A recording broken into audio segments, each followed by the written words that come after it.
interact with people who you know voted for this, right? If you are an LGBTQ person and you know someone in your family voted essentially against your rights, or you're a woman, knowing that, this man was calling people the B word, J.D. Vance was literally calling Kamala Harris the trash and said, we're going to take out the trash. I know a lot of Black women were incredibly triggered by that. And if you then meet somebody and you know they voted for the people who called you trash, or if you're Puerto Rican, and you know someone voted that way, do you recommend, just from a psychological standpoint, being around them? We got the holidays coming up. There is a push, I think just a societal norm that if somebody is your family, that they are entitled to your time. It's completely fine to not be around those people and to tell them why. Let's throw this up, guys. These posts that we have, and I just want to show you folks, this is not something that we condone. This is not language that we want. All of these people should be investigated, but go look. This is what's on BlueSky right now, and you can see the accounts. By the way, these don't get taken down. Why don't you finish what Thomas Crooks started? Thomas Crooks could have saved this country, but failed so badly. Someone needed to be this person in Thomas Crooks' life. Feeling pretty mad at Thomas Crooks lately. Thomas Crooks going down to history with John Hinckley Jr. as dumb MFers who had a chance to make everyone's lives better if they had just learned how to aim better. I'm teaming up with my adult autistic son to finish what Thomas Matthew Crooks started. Thomas Matthew Crooks should have used a bump stock. And again, by the way, all of those posts are just from the last couple of days on BlueSky. So Vish Burra, obviously, all these people should get visits from the Secret Service. There's no question about that. But here's the broader question out there. You got Ryan Routhe saying that we need a civil war to defend democracy in the United States. This guy is writing letters from his jail cell and releasing them to Politico, releasing them to the Palm Beach Post. I'm sure he's going to try to use his trial for espousing the same type of rhetoric. But it isn't just these guys who try to actually kill Trump. It's actually thousands and thousands of people. And so, Vish, here's the question. Just because they're not watching MSNBC anymore, just because they're not watching CNN anymore, that doesn't mean they've all disappeared, does it? It absolutely does not mean they disappeared, Jack. In fact, I think what you're seeing now is basically the BlueSky is reflective of the butterfly effect of Thomas Crooks' initial action of taking a shot at President Trump. And now what you're seeing is the inspired from that action. That's what inspires Ryan Routhe to go then try to take a shot at Trump. That's what inspires all these people in BlueSky to feel like there was a way out of dealing with Trump that didn't have to do with arguing ideas on their merits or doing hard politics or talking to your fellow American. In fact, the letters being published by Politico is essentially the same thing, putting out a beacon, right? Letting people know that, hey, this guy Ryan Routhe thought this way because Thomas Crooks set an example for him. Ryan Routhe tried to carry it out. Also, he failed. Now the libs at BlueSky are simply just echoing out and crying out for someone to do the same thing. This is the butterfly effect, and BlueSky is simply reflective of that. We need to be able to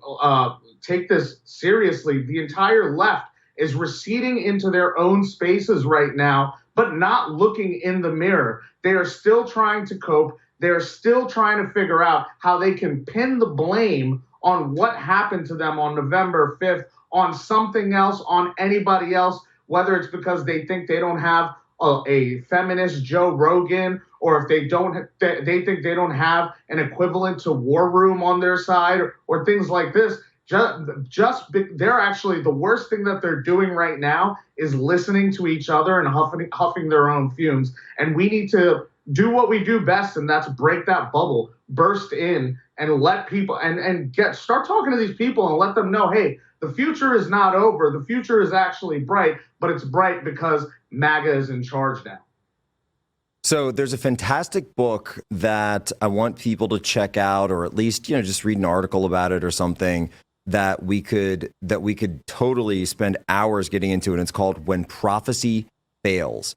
And this came out all the way back in the 1950s, and it was about one of these doomsday cults it was like a doomsday flying saucer cult that said, oh, you know, the world was going to end in 1954, but it didn't. And the UFO, you know, flying saucers were going to come and save us. So the crux of the book was that as the researchers followed the group, when the world didn't end and the flying saucers didn't show up, did they abandon their beliefs? Did they walk away? No, they doubled down. In fact, they became more entrenched in their beliefs. In fact, they became even more beholden and fervent in their beliefs. They began increasing their efforts to convert others and proselytize others to their beliefs. And so if you're someone who was like a soft liberal, or not even just a liberal, but like a soft leftist, so someone who really believed in wokeism, but wasn't like a core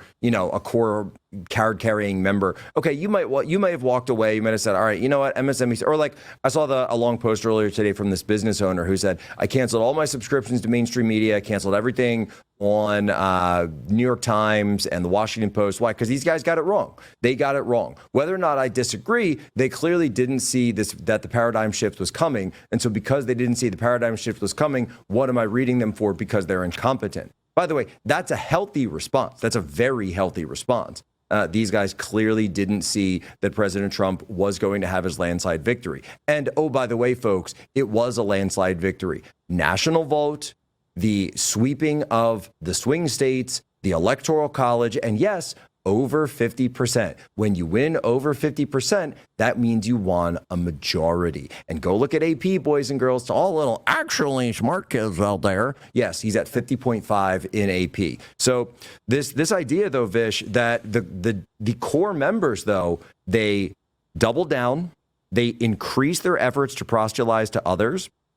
And when the cognitive dissonance hits, they just come up with new ways for rationalizing it. And what did we see with Rachel Maddow earlier today? She said, well, this is just, autocracy, encroachment and breakthrough, autocrat breakthrough. So they've broken through, and President Trump and J.D. Vance and Mike Johnson, dictator Mike Johnson. I'm sorry, it's just so funny with the bow tie, are going to come and take over the country. But it's like, this is what we're seeing, isn't it?